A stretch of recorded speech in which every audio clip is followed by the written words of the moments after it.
The MV810G is a cost-effective 4G tracker.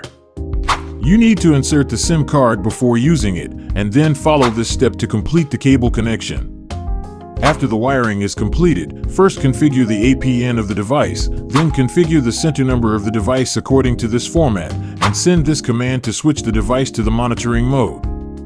Use the center number to call the device, and in this way, you can remotely monitor the sounds around the device. To configure the SOS function, you need to first set up an SOS number, then send a command to configure the SOS function of the device. After the configuration is completed, press the SOS button 3 times, and the device will automatically call the SOS number. To configure the anti-jamming function, this instruction needs to be sent. Then, if the car detects an abnormal signal jamming while stationary, it will automatically cut off the fuel supply to prevent the car from being stolen.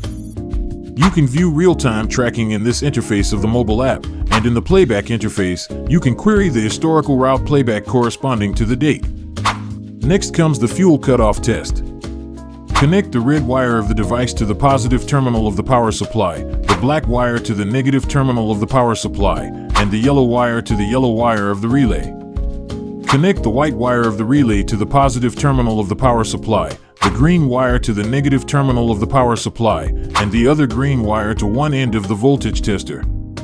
Finally, connect the other end of the voltage tester to the positive terminal of the power supply.